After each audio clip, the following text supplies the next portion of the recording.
अस्सलाम वालेकुम रहमतुल्लाहि व बरकातुहू। आज का लेक्चर हमारा जो है वो एमएस ऑफिस पे है। आईसीएस पार्ट 1 का चैप्टर नंबर 8 और चैप्टर नंबर 9 पे इंशाल्लाह हमारी डिस्कशन होगी। और चैप्टर नंबर 8 जो है वो बेसिकली एमएस वर्ड को डील करता है। तो आज हम देखेंगे कि एमएस वर्ड क्या होता है और एमएस वर्ड में किस तरह से एडिटिंग की जा सकती है, यानी जो बेसिक कॉन्सेप्ट्स हैं। ये प्रैक्टिकल भी आता है इसी चैप्टर का, जो कि पार्ट 2 के साथ आपने प्रैक्टिकल देना होता है, तो ये उसी का हिस्सा है। तो बात करते हैं जी, एमएस ऑफिस क्या है, एमएस वर्ड क्या है। तो एक ऐसा सॉफ्टवेयर, आपने सॉफ्टवेयर की दो कैटेगरी पढ़ी, एक एप्लीकेशन सॉफ्टवेयर पढ़ी और एक सिस्टम सॉफ्टवेयर पढ़ा। तो ये जो है ये बेसिकली एप्लीकेशन सॉफ्टवेयर है जिसे यूज़र अपने बेनिफिट के लिए यूज़ करता है। और जो एम एस वर्ड है एप्लीकेशन सॉफ्टवेयर है, इसका काम क्या है, इसको यूज़ करके आप जितनी भी डॉक्यूमेंटेशन होती है, लाइक आपने कोई नोटिस टाइप करना है, आपने कोई बुक टाइप करनी है, आपने कोई समझ लें कि नोट्स टाइप करने हैं, तो जितना भी टाइपिंग के रेलिवेंट काम है वो सारे का सारा जो बेसिकली एम एस वर्ड में परफॉर्म किया जाता है। ये इसका इंटरफेस है सारे का सारा, जो हमने इसका यानी कि जो फ्रंट पेज है जिसको हम ओपन किए हुए हैं। तो आज हम देखेंगे कि किस तरह से इसके अंदर जो है वो फॉर्मेटिंग की जा सकती है। तो ये जब मैं लिख रहा हूँ आईसीएस पार्ट 2 मैंने लिखा, और जब भी आपने कोई फॉर्मेटिंग अप्लाई करनी है तो सबसे पहले आपने इसको सिलेक्ट करना है। तो सिलेक्ट करने के बाद आप इसका जो है वो फ़ॉन्ट बढ़ा सकते हैं, यहाँ से भी फ़ॉन्ट को ग्रो कर सकते हैं और यहाँ से भी फ़ॉन्ट का साइज़ जो है वो इंक्रीज डिक्रीज किया जा सकता है। अगर आपने ये फ़ॉन्ट कम करना है तो आप यहाँ पे क्लिक करके यहाँ से कम कर लें, या यहाँ से आपने इसको जो है वो श्रिंक फ़ॉन्ट का ऑप्शन आ रहा है, यहाँ से आप इसको जो है वो कम कर सकते हैं, यहाँ से आप इसको इंक्रीज कर सकते हैं। इसी तरह आपने इसको बोल्ड करना है तो आप इसको बोल्ड कर सकते हैं, आपने इसको टैलिक करना है तो टैलिक करने का ऑप्शन मौजूद है, अंडरलाइन करना चाह रहे हैं अंडरलाइन करने का ऑप्शन मौजूद है। सही है, इसको सेंटर में लेके जाना चाह रहे हैं तो फ़ॉन्ट सेंटर में कन्वर्ट हो, जिसे हम अलाइनमेंट के नाम से हमने इस पे क्लास में डिस्कशन भी की थी। तो अलाइन कर सकते हैं सेंटर में, लेफ्ट पे, राइट पे। तो टेक्स्ट को जो है वो डिफरेंट फॉर्म में जो है वो अलाइन किया जा सकता है। इसी तरह से फ़र्ज़ करें मैंने ये आईसीएस पार्ट 2 लिखा और यहाँ मैं फ़र्ज़ करें कुछ और लिख लेता हूँ, पार्ट 1 लिख रहा हूँ मैं यहाँ पे। अब मैं यहाँ पे अगर ये फॉर्मेटिंग को क्लियर करना है तो मैं यहाँ पे क्लियर फॉर्मेटिंग ऑप्शन मेरे पास मौजूद है, मैं इस पर क्लिक करूंगा तो ये फॉर्मेटिंग क्लियर कर देगा और नॉर्मल अंदाज में ये लिखा आ रहा है। अब मैं चाहता ये हूँ कि जिस तरह का डिज़ाइन इसका है, सेम मेरा वो जो मैंने नीचे टेक्स्ट लिखा है पार्ट 1 उसका डिज़ाइन, उस पर भी सारी फॉर्मेटिंग ये वाली अप्लाई हो जाए जो मैंने भी फॉर्मेटिंग अप्लाई की हुई है। तो मैं इसको सिलेक्ट करता हूँ, सिलेक्ट करने के बाद यहाँ पे मेरे पास फॉर्मर प्रिंटर का ऑप्शन मौजूद है। यहाँ पे मैं क्लिक किया और ये देखे एक ब्रश सा बन जाएगा, यहाँ पे आते हुए बन गया ब्रश। अब मैं इस पे ला के इसको पेस्ट करता हूँ, जब मैं जैसे ही उस पर ड्रा करूंगा तो ये जैसी फॉर्मेटिंग इसकी थी ICS2 लिखा और ये नीचे लिखा हुआ पार्ट 1, सारी फॉर्मेटिंग उसी जैसी हो गई है। अब ये तो हमने देख लिया कि किस तरह से फॉर्मर पेंटर को यूज़ कर सकते हैं, बोर्ड कैसे होता है, टैली कैसे होता है, अंडरलाइन कैसे होता है, ये सारी चीज़ें हमने देख ली। अब फ़ॉन्ट जो है अगर आपने चेंज करना है तो डिफरेंट फ़ॉन्ट आपके पास यहाँ पे अवेलेबल है। ठीक है, तो आप वो वाला फ़ॉन्ट जो आपकी मर्ज़ी के मुताबिक है आप उसको यूज़ कर सकते। लाइक मैं ये फ़ॉन्ट लगाना चाह रहा हूँ तो मैं ये इस पर लगा सकता हूँ। सही हो गया। तो इस तरह से आप जो है इस पर बेसिक फॉर्मेटिंग अप्लाई करते हैं। इसी तरह से आपने एम एस वर्ड में फ़र्ज़ करें 1000 वर्ड्स का जो है वो एक पेज बनाया हुआ है और आप उसमें से कोई जो है वो लफ्ज़ सर्च करना चाह रहे हैं और उसको रिप्लेस करना चाहें तो आप रिप्लेस कर सकते हैं। यहाँ पे आपके पास फाइंड का ऑप्शन मौजूद है, आप इस फाइंड के ऑप्शन पे क्लिक करें और जो लफ्ज़ आपने फाइंड करना है आप उस पर क्लिक कर दें। मैं कहता हूँ जी पार्ट 1 सर्च करके बताओ। तो जब मैंने ये लिखा उसने बता दिया कि ये पार्ट मतलब मैं चले आईसीएस लिख लेता हूँ यहाँ पे, आईसीएस। एक सेकेंड, आईसीएस लिखा, फाइंड, एक सेकेंड, यहाँ पे आप उसको फाइंड कर सकते हैं। ये देखो उसने सर्च करके बता दिया पार्ट 1 मैंने सर्च किया था पहले, तो वो पार्ट 1 उसने सर्च कर दिया। अब मैं कहता हूँ यार रिप्लेस करो इसको, यानी जहां जहां पे डॉक्यूमेंट में पार्ट 1 आ रहा है मैं कहता हूँ यार यहाँ पे ना पार्ट 2 कर दें, पार्ट 1 की बजाय पार्ट 2 कर दें। तो वो कहता जी रिप्लेस, यानी जो आपने पहला सर्च किया उसी के साथ रिप्लेस करना है या रिप्लेस ऑल करना है। तो मैं कहता हूँ भाई रिप्लेस ऑल कर दो। रिप्लेस ऑल का मतलब ये होगा कि आपके डॉक्यूमेंट में जहां जहां पे पार्ट 1 लिखा आ रहा होगा वो सारी जगहों पे रिप्लेस कर देगा। ये देखिए मैं इस पे रिप्लेस पे क्लिक किया तो वो देखिए उसने उसको रिप्लेस कर दिया पार्ट 2 के साथ। तो इस तरह से आप जो है वो किसी भी लफ्ज को फाइंड या रिप्लेस कर सकते हैं। इसी तरह से आपने ये देखे ये टेक्स्ट का कलर है, इसको चेंज करना है तो टेक्स्ट का कलर भी चेंज हो सकता है। ठीक है, लाइक मैं ये रख देता हूँ, ये उसका बैकग्राउंड कलर है। ठीक है, इस तरह से आप जो अप्लाई करना चाहें वो आप इस पर कर सकते हैं। ये देख रहे हैं एक बैकग्राउंड कलर था वो साथ वाला पहले बैकग्राउंड कलर था, ये आपका टेक्स्ट का कलर है जो चेंज हो रहा है। सही है, तो जो आप चाहें वो आप यहाँ से अप्लाई कर सकते हैं। इसी तरह यानी कि आपने ये तरीका चीजें सीख ली हैं, इसको आप प्रैक्टिकल लाइफ में भी यूज कर सकते हैं। और पेपर में ये कैसे पूछेगा आपसे, जब प्रैक्टिकल होता है तो वहां पे आपसे प्रोसीजर पूछा जाता है कि आप जी मतलब लाइक फर्ज करें आपने टेक्स्ट का जो है वो फॉन्ट चेंज करना है तो कैसे कर सकते हैं। तो यहाँ वो आपसे पूछता है जी आपने टेक्स्ट को की अलाइनमेंट करनी है तो कैसे की जा सकती है, या आपको कहता है जी बोल्ड करना है टेक्स्ट को तो कैसे किया जा सकता है। आपने बेसिकली प्रोसीजर लिखना होता है। और प्रोसीजर आप कैसे लिखेंगे, आपने जैसे बताना जी सर्च बार में गए यहाँ से जाके आपने जो है वो MS वर्ड को सर्च किया। ठीक है, इस पे क्लिक करके आपने इसको ओपन कर लिया। ठीक है, जैसे मैंने पहले इसको ओपन किया था। ओपन करने के बाद आपने कहना जी आपका होम टैब है, आपने टेक्स्ट जो लिखा हुआ उस टेक्स्ट को सिलेक्ट करना है। सिलेक्ट करने के बाद यहाँ पे बोल्ड का ऑप्शन मौजूद है, आप इस पे जो है वो क्लिक करें या कंट्रोल B करते हैं तो आपका टेक्स्ट जो है वो बोल्ड हो जाएगा। मतलब लाइक एक आपको बोल्ड करने का प्रोसीजर पूछ लेता है, तो वो उस पर डिपेंड करता है कि वो आपसे क्या पूछ रहा है। जो पूछेगा आपने उसके मुताबिक ये प्रोसीजर याद रखना है।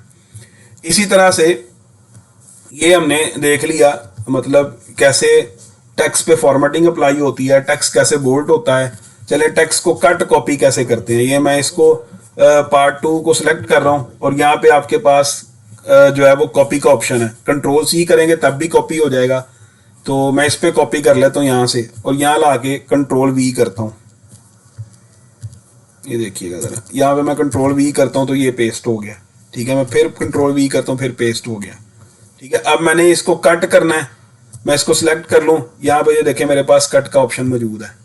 जब मैंने कट किया तो ये देखें एक होता है कॉपी पेस्ट। कॉपी पेस्ट का मतलब है कि आपका टेक्स्ट वहां पे भी लिखा रहे और नई जगह पे भी आ जाए, तो ये कट कॉपी पेस्ट है। देखिए पेस्ट का ऑप्शन अनेबल है। कट का मतलब यह मैं कहता हूँ यार यहाँ से इस लाइन से कट जाए और किसी दूसरी जगह पे जाके इसको मैं पेस्ट करना चाह रहा हूँ या वैसे ही कट करना चाह रहा हूँ, तो आप इसको कट कॉपी भी कर सकते हैं और कट पेस्ट भी कर सकते हैं इसके अंदर। तो ये था आपकी बेसिक फॉर्मेटिंग थी जो आज हमने डिस्कस की है। इसी तरह से हम बात करें तो आप MS वर्ड के अंदर जो है इंसर्ट के टैब पे चले जाएं तो कवर पेज आपने अप्लाई करना है। तो कवर पेज का ऑप्शन भी आपके पास मौजूद है, बने बनाए फॉर्मेट अवेलेबल है। आप इनमें से कोई भी कवर पेज जो है इस पे क्लिक कर दें। इस पे क्लिक करने के बाद जो है वो अपना डाटा, यानी जैसे आपकी बुक का कवर पेज होता है, आप इस पे इस तरह से कवर पेज बने बनाए आपके पास अवेलेबल है। आप जो है वो यहाँ से कवर पेज लेके तो अपना टेक्स्ट एडिट करके कवर पेज भी डिजाइन कर सकते हैं। ठीक हो गया, तो ये कवर पेज अप्लाई करने का हमने तरीका सीखा। इसी तरह से आपने अपने डॉक्यूमेंट के अंदर टेबल को इंसर्ट करना है। तो यहाँ पे आपके पास टेबल का ऑप्शन मौजूद है। आप जो है वो यहाँ से number of rows and number of columns जो है वो सिलेक्ट कर लें। अब नंबर ऑफ रोज किसे कहते हैं, रो आपके टेबल का ये जो हॉरिजॉन्टल पार्ट है, हॉरिजॉन्टल पार्ट है ये आपका रो है, और ये जो वर्टिकल पार्ट होता है इसको कॉलम बोला जाता है।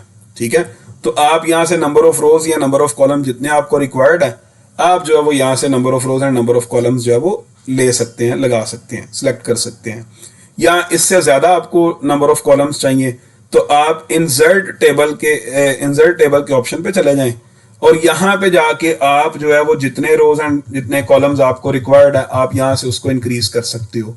या आप वैसे टाइप करना चाह रहे हैं तो आप यहाँ से वैसे भी टाइप करके रोज और कॉलम को इंसर्ट कर सकते हैं। तो आप इस पे क्लिक करेंगे, ओके का ऑप्शन आपके सामने आ गया, तो वो देखो उसने टेबल इंसर्ट कर दिया। और टेबल इंसर्ट करने के बाद वो कह रहा है जी इस पे बॉर्डर लगाना है, तो आप कहते जी ऑल बॉर्डर लगाएंगे तो वो सारी साइडों पे बॉर्डर लगा देगा आपका। या ये टेबल के बने बनाए डिजाइन आपके पास अवेलेबल हैं, तो आप जिस फॉर्मेट में चाहें वैसा डिजाइन आप ले सकते हैं। मैं दोबारा से ये जरा number of rows and number of column ज्यादा ले ली हैं, तो मैं number of rows and number of column कम करके देखता हूँ। इस तरह से आपने 5 कॉलम और 2 रो हैं, ठीक है। ये देखें अब यहाँ पे फॉर्मेटिंग कह रहा है अप्लाई कर लें, तो मैं यहाँ से सिलेक्ट करूंगा जो फॉर्मेटिंग मैं चाहूंगा, उसके मुताबिक जो है वो टेबल का डिजाइन आप जो है वो रख सकते हैं। तो ये टेबल इंसर्ट करने का तरीका भी आपने इसमें सीख लिया, ठीक है। और इसी के बाद इंसर्ट के टैब के अंदर टेबल के ऑप्शन पे ही फर्दर हमारे पास जो है वो दिया हुआ है ड्रा टेबल। अगर आप टेबल को ड्रा करना चाह रहे हैं, ठीक है, अपनी मर्जी का टेबल डिजाइन करना चाह रहे हैं, तो आप ड्रा टेबल पे क्लिक करें और टेबल पे क्लिक करने के बाद लाइक मैं कहता हूँ यार एक ऐसा टेबल का फॉर्मेट हो, कोई ऐसी एक लाइन लगी होनी चाहिए, ठीक है। इस तरह से आप जो है वो ड्रा कर सकते हैं, ठीक है। अपनी मर्जी का जैसा टेबल आपको डिजाइन करना है आप उसको जो है वो ड्रा कर सकते हैं। अगर आपकी कोई लाइन जो है वो गलत हो गई है, गलत लग गई है, तो आप यहाँ पे अरेज का ऑप्शन मौजूद है, आप अरेज टेबल पे क्लिक करें और जो लाइन आपकी गलत होगी आप उस पर आके क्लिक करें, तो वो आपकी लाइन जो है वो रिमूव हो जाएगी। तो इस तरह से आप जो है वो अपनी मर्जी का टेबल भी ड्रा कर सकते हैं। इसी तरह इंसर्ट के टैब के अंदर ही टेबल के ऑप्शन में ही हमारे पास जो है वो एक्सेल स्प्रेडशीट है, तो हम इस पर क्लिक करें तो इस तरह से हमारे पास जो है वो एक स्प्रेडशीट जो है वो ओपन होके आ जाती है। तो इस पे हम फर्दर डिस्कशन करेंगे एक्सेल में, तो इस वजह से मैं अभी यहाँ पे डिस्कस नहीं कर रहा आपके साथ। एक्सेल की शीट भी आप अपने टेबल में इंसर्ट कर सकते हैं। अच्छा, इसी तरह क्विक टेबल लाइक आपको जो है वो एक कैलेंडर बनाना है, ठीक है, तो बने बनाए फॉर्मेट आपके पास अवेलेबल है, आप जस्ट इन पे जाके क्लिक करें और क्लिक करने के बाद आप इसको ओपन कर सकते हैं। इसी तरह से आपने अपने डॉक्यूमेंट में पिक्चर इंसर्ट करनी है, तो पिक्चर पे क्लिक करें और पिक्चर पे क्लिक करने के बाद आपके पास आपने उस पिक्चर का पाथ देना है। जैसे मैं ये एक पाथ जो है मेरे पास मौजूद है पिक्चर का, मैंने इस पे क्लिक किया और इंसर्ट कर दिया, तो ये पिक्चर एक जो है वो ऐड होके मेरे सामने आ गई है। तो इस तरह से आप जो है वो अपने टेबल में पिक्चर को इंसर्ट कर सकते हैं। शेप्स आप ऐड करना चाहें तो डिफरेंट शेप्स आपके पास अवेलेबल हैं। जैसे आपने देखा होगा बच्चों की बुक में जो है वो डिफरेंट शेप्स बनी होती हैं, या एरो लगा के कोई चीज़ रिप्रेजेंट की जा रही है, तो आप यहाँ से डिफरेंट शेप्स आपके पास अवेलेबल हैं, आप यहाँ से शेप को इंसर्ट कर सकते हो। फिर आप अपने डॉक्यूमेंट के अंदर जो है वो चार्ट ऐड करना चाहें तो आपके पास यहाँ पे बने बनाए चार्ट अवेलेबल है, आप किसी भी चार्ट पे क्लिक करके आप उसको जो है वो इंसर्ट कर सकते हैं। ये देखिए चार्ट ऐड हो गया और आप यहाँ से उसकी वैल्यूज चेंज कर लें, अपनी मर्जी का जो है वो आप चार्ट बना सकते हैं। तो ये तरीका था इसके अंदर चार्ट को ऐड करने का। फिर इंसर्ट के टैब के अंदर ये मैं सारी बेसिक चीजें डिस्कस कर रहा हूँ जो कि एक नॉर्मल पर्सन को पता होनी चाहिए, वर्ड जो यूज करते हैं उनको बेसिक चीजों का पता होना चाहिए। या जो आईसीएस के स्टूडेंट्स हैं, चाहे वो पार्ट 1 में है चाहे वो पार्ट 2 में है, तो अक्सर स्टूडेंट्स को ये वर्ड तक भी चलाना नहीं आता होता। तो ये बेसिक्स चीजें हैं, इनको सीख लें और इसको फिर फर्दर एक्सप्लोर करें। आपके पास ये हेडर और फुटर का ऑप्शन मौजूद है। हेडर कहते हैं पेज का जो टॉप वाला पार्ट है वो हेडर है, पेज का बॉटम वाला पार्ट है वो फुटर होता है आपका। तो हेडर भी आप ऐड कर सकते हैं और फुटर भी ऐड कर सकते हैं। तो ये देखिए बने बनाए फॉर्मेट आपके पास अवेलेबल है। आपको जैसे पेपर आता है तो पेपर के ऊपर जो है एक हेडर लगा होता है, लाइक कॉलेज का नाम लिखा होता है, उसके टोटल मार्क्स जो हैं, टाइम लिखा होता है। तो इस तरह से आपका ये फॉर्मेट जो है वो आप इसके अंदर, जैसे मैं इस पर क्लिक करूंगा ये फॉर्मेट आ गया, तो यहाँ पे मैं अपनी मर्जी से जो है वो नाम यहाँ से चेंज कर सकता हूँ। अच्छा, अब दोबारा इंसर्ट के टैब में चलते हैं और इंसर्ट के टैब में फुटर ऐड करना है तो फुटर के ऑप्शन भी आपके पास बने बनाए अवेलेबल है, ठीक है। आप उन्हीं फॉर्मेट को जो है वो यूज कर सकते हैं। इसी तरह आपने पेज नंबर अप्लाई करना है, सॉरी ये पेज नंबर अप्लाई करना है, टॉप पे करना है, बॉटम पे करना है, कहाँ पे करना है, आपको ये सारे ऑप्शन दिए हुए हैं। आप एक पेज पे नंबर अप्लाई कर दें, आप इस पे क्लिक करें, ये देखिए पेज आपका पेज नंबर ऐड हो गया। अब जैसे ही आप दूसरे पेज पे जाएंगे ऑटोमेटिकली 2 आ गया, ये देखिए ऑटोमेटिक 3 जो है वो शो हो रहा है, ठीक है। तो इस तरह आप पेज नंबर भी अप्लाई कर सकते हैं। इसी तरह आपने जो है वो इक्वेशन ऐड करनी है, मैथ्स का कोई फॉर्मूला अप्लाई करना है, तो ये बनी बनाई इक्वेशन अवेलेबल है, आप इनमें जाएं और आप इनमें से जो है वो इक्वेशन भी ऐड कर सकते हैं। यानी इनको ऐड करके आप एडिट कर लें सिंबल ऐड करने हैं तो यहाँ पे सिंबल्स का ऑप्शन भी मौजूद है, डिफरेंट सिंबल, मोर सिंबल पे क्लिक करेंगे तो आपके सामने इस तरह से मल्टीपल सिंबल जो है वो ओपन होके आ जाएंगे, आप उनको जो है वो इंसर्ट कर सकते हैं। अच्छा, इसी तरह से पेज लेआउट के ऑप्शन पे आते हैं और यहाँ पे भी बिल्कुल थोड़ी थोड़ी बेसिक चीज़ें सीखनी है, हमारे जो काम, हमारे रेलिवेंट जो चीज़ें हैं। तो हमने पढ़ी थी पेज की ओरिएंटेशन दो तरह की होती है, एक होती है पोर्ट्रेट और एक होती है लैंडस्केप। ये देखिए, ये लैंडस्केप है और ये पोर्ट्रेट है, तो आप यहाँ से लैंडस्केप या पोर्ट्रेट जो है वो पेज की ओरिएंटेशन सेलेक्ट कर सकते हैं। इसी तरह से आपने मार्जिन देना है अपने पेज पे, टॉप से कितनी जगह छोड़नी है, बॉटम से कितनी छोड़नी है, लेफ्ट से कितनी छोड़नी है, राइट से कितनी छोड़नी है, तो आप यहाँ पे मार्जिन अप्लाई कर सकते हैं। तो ये देखिए, उसने डिफरेंट ऑप्शन आपके सामने दिए हुए हैं, आप इस तरह के सिलेक्ट करना चाहें तो वो भी कर सकते हैं, या आप कस्टम मार्जिन का मतलब यह कि आप खुद से कोई मार्जिन देना चाहें तो आप वो भी एमएस वर्ड के अंदर जो है वो दे सकते हैं। लाइक मैं फर्ज करें ये करता हूँ, तो ये देखिएगा मैं जो भी टेक्स्ट लिखता हूँ वो इसी रेंज में रहेगा, टॉप से भी उतनी जगह छोड़ी है, बॉटम से भी उतनी जगह छोड़ी है। तो इस तरह से आप जो है वो उस पर मार्जिन अप्लाई कर सकते हैं। पेज के डिफरेंट साइज हैं, लीगल साइज है, लेटर साइज है, A3 साइज, 4, ये डिफरेंट पेज के साइज अवेलेबल हैं। आप यहाँ से जो पेज का साइज सेलेक्ट करना चाहें वो आप यहाँ से सिलेक्ट कर सकते हैं। कॉलम्स की फॉर्म में बाज़ दफ़ा आपने देखा होगा कि जो बुक्स होती हैं वो 2 कॉलम में या 3 कॉलम की फॉर्म में दी होती है, तो आप उसको 1, 2, 3 कॉलम में सेलेक्ट करना चाहें तो आप कर सकते हैं। अब वाटरमार्क क्या है? वाटरमार्क ये है कि आप फर्ज करें कोई एक नोट्स बनाते हैं और नोट्स बनाने के बाद आप चाहते हैं यार कोई कॉपी ना करे, तो आप इस पर क्लिक करके वाटरमार्क अप्लाई कर सकते हैं। कस्टम वाटरमार्क का मतलब यह है कि आप अपनी मर्जी से वाटरमार्क अप्लाई कर दें। लाइक मैं यहाँ पे कहता हूँ टेक्स्ट वाटरमार्क होना चाहिए, तो यहाँ पे ASAP लिखा हुआ है, इसकी जगह आप जो है वो कोई भी वाटरमार्क जो है वो अप्लाई कर सकते हैं। तो मैं इस तरह से एडवोकेट लिख देता हूँ। अच्छा, यहाँ से इसका जो है वो चेंज कर लें, आपने फ़ॉन्ट चेंज करना है, फ़ॉन्ट चेंज कर लें और यहाँ से जो है उसका साइज़ कर लें, यहाँ पे कलर वगैरह डार्क करना है, ज़रा इस तरह से रखें और इसको अप्लाई कर दें। ओके करेंगे तो ये आपका जो है वो वाटरमार्क अप्लाई हो चुका है। ये देखिए, सारे पेजेस के ऊपर जो है वाटरमार्क हो जाएगा, तो आपकी चीज़ को कोई कॉपी नहीं कर सकता। पेज को कलर देना चाह रहे हैं तो डिफरेंट कलर के पेज अवेलेबल हैं, आप जो कलर देना चाहें पेज को कलर दे सकते हैं। सही है, नॉर्मली हमें इसकी ज़रूरत नहीं पड़ती कलर देने की। पेज बॉर्डर अप्लाई करना है तो हम पेज का बॉर्डर भी अप्लाई कर सकते हैं। ये देखें, आपके पास डिफरेंट अवेलेबल है। मैं यहाँ पे ये सिलेक्ट करके इसको ओके कर देता हूँ, ये मेरा पेज पे बॉर्डर अप्लाई हो गया। ठीक हो गया। तो ये कुछ बेसिक्स चीज़ें थी जो मैंने आपके साथ आज एक ही लेक्चर में डिस्कस कर दी हैं। तो फर्दर इंशाल्लाह हम एक्सेल पे भी बेसिक चीज़ों पे बात करेंगे, फिर हम डेटाबेस पे जाएंगे। डेटाबेस का हमारा और सी लैंग्वेज का जो है वो सी लैंग्वेज की इंपॉर्टेंट चीज़ें हैं, तो इंशाल्लाह हम उस पर 1 बाय 1 डिस्कशन करेंगे।